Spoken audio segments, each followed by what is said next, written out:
Hi, I'm Aaron Wiseman, the minister of the Grosse Pointe Unitarian Church.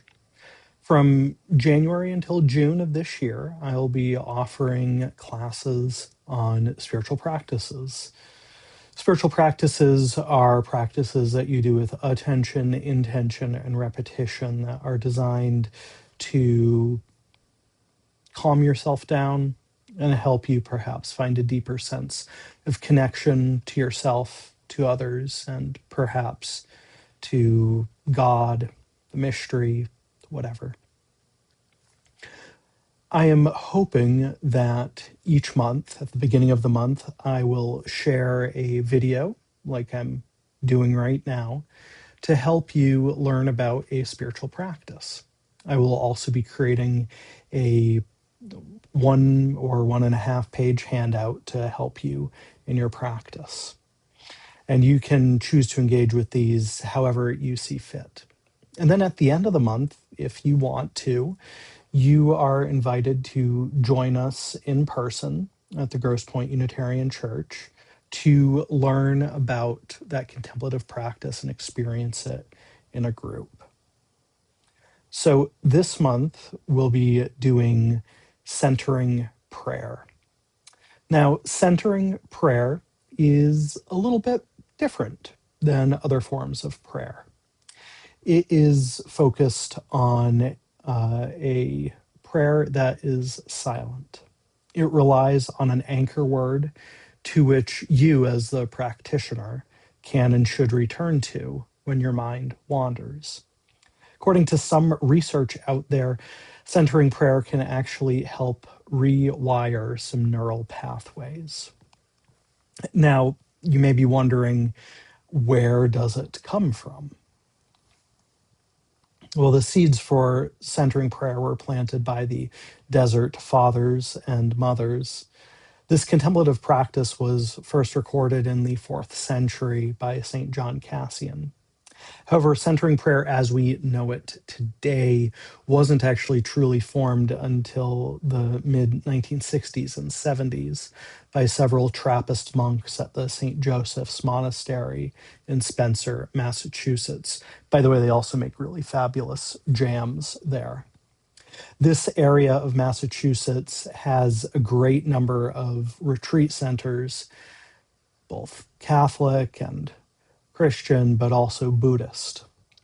Now, Father Thomas Keating was the abbot of St. Joseph's Monastery when centering prayer was first coalesced.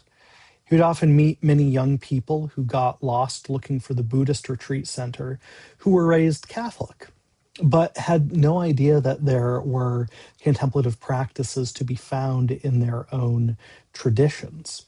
So, Father Keating set off to connect Christian practices to Buddhist practices. I think that is why centering prayer or meditation is so appealing to me as a Unitarian Universalist. So, how do you do centering prayer? Well, a good way to start out is to find a quiet space and set aside that time of 20 minutes, and then you follow these 4 steps. The first is that you want to choose a word as your anchor word, a sacred word, as a symbol of your intention to the consent of the divine's presence and action. Basically, you're choosing a word that is going to serve as your anchor. Traditional examples of words might include words like Lord or Jesus or Father or Mother or Mary, or in other languages, Kyrie, Jesu, Yeshua, Abba, Mater, Maria. But if that language doesn't work for you, words like love or peace or mercy or silence or stillness or calm, trust, holy, sacred, or in other languages, amor, shalom, amen, those words might work for you. Then you're going to sit comfortably and with your eyes closed, or perhaps with a soft gaze. You're going to settle briefly and silently introduce the sacred word as your symbol of you're consenting to enter into this time.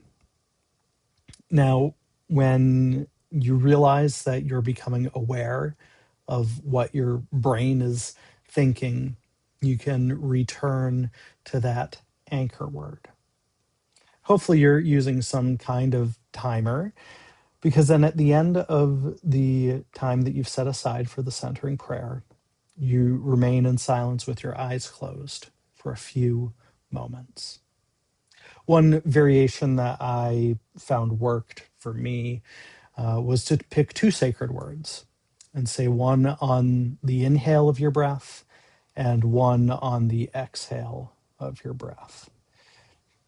Hope that helps. Hope you've enjoyed this. I'm curious to know about your experiences with this practice for the month, and hope to see you at the end of the month where we will practice this together.